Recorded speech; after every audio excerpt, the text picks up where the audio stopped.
सन्माननीय नवनाथ बनजी ओमप्रकाश चव्हाण, उपस्थित पत्रकार मित्रांनो, काँग्रेसचं धोरण किती दुटप्पी आहे हे सांगण्यासाठी आजची पत्रकार परिषद या ठिकाणी आयोजित करण्यात आलेली आहे। राहुल गांधी एका बाजूला भारत जोडोचं नाटक करतायत जे अयशस्वी होतंय आणि दुसऱ्या बाजूला त्यांचाच काँग्रेस पक्ष भारत तोडोची भाषा करणारा उमेदवारी देताना दिसतंय।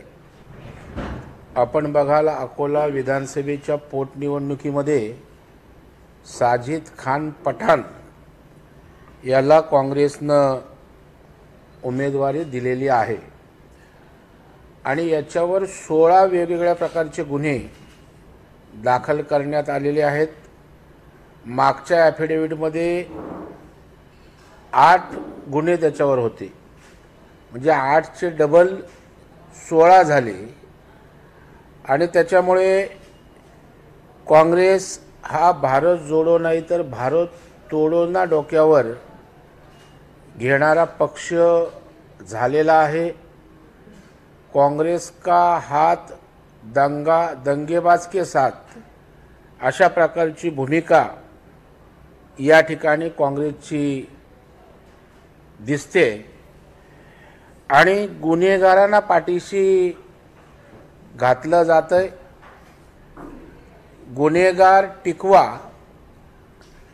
आणि गुन्हेगारी वाढवा अशा प्रकारचे एक नवं धोरण काँग्रेस आणू पाहत असल्याचं साजिद खान पठाण यांच्या उमेदवारीवरून या ठिकाणी दिसतंय।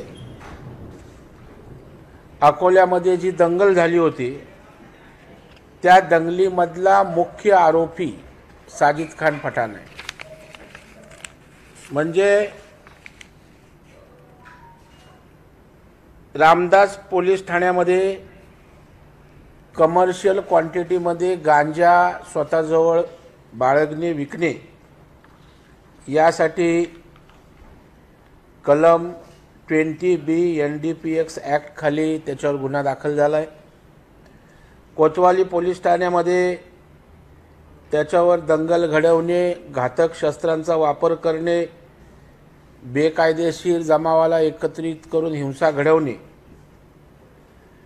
हल्ला करून पळून जाणे, 511 म्हणजे तर जन्मठेप होईल अशा प्रकारचा कृत्य त्यांनी घडवण्याचा प्रयत्न केला आहे। कोतवाली पोलीस स्टेशनमध्ये पुन्हा शासकीय सेवकांवर हल्ला करणे, त्यांना जखमी करणे ज्यामध्ये 10 वर्षाची शिक्षा आहे।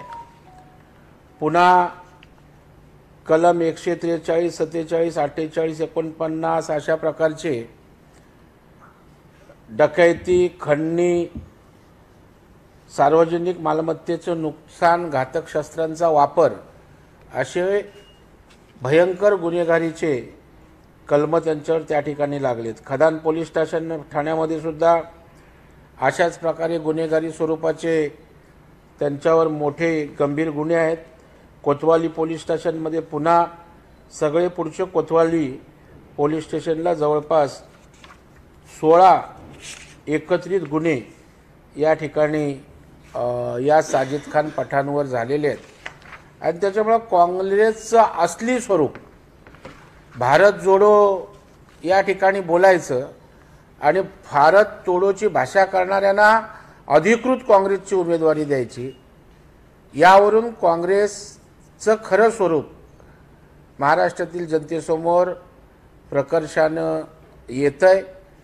भारत जोडो न्याय यात्रा करतात, परंतु सर्वसामान्य जनतेवर अन्याय करण्याचं काम अशा प्रकारचा दंगेबाज उमेदवार देऊन, खंडणीखोर उमेदवार देऊन काँग्रेसने या ठिकाणी केलंय।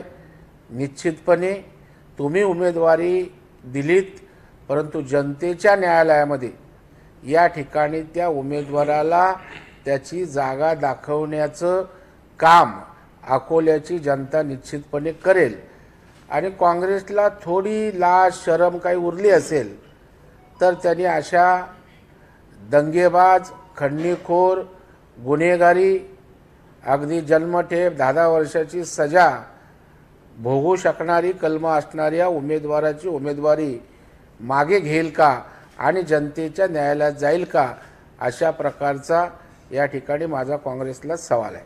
त्यांनी नफरत छोडो नाही, नफरत समाजामध्ये निर्माण करणारे नफरत जोडो अशा प्रकारचे त्यांचे अभियान आहे.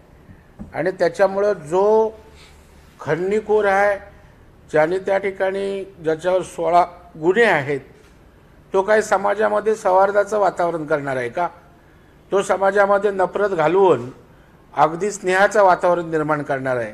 त्यामुळे राहुल गांधींचा असली चेहरा, कारण एखाद्या अकोल्यासारख्या ठिकाणी तुम्हाला जर नफरत सोडायची असेल तर एक सर्वसमावेशक जनतेला भावणारा, जिव्हाळा देणारा उमेदवार असायला हवा. परंतु गुन्हेगारांना पाठीशी घालणं हे त्यांचं धोरण आहे की काय, त्या भावनेतनं नफरत जोडो ही केवळ राहुल गांधीची नौटंकी होती हे स्पष्ट होते.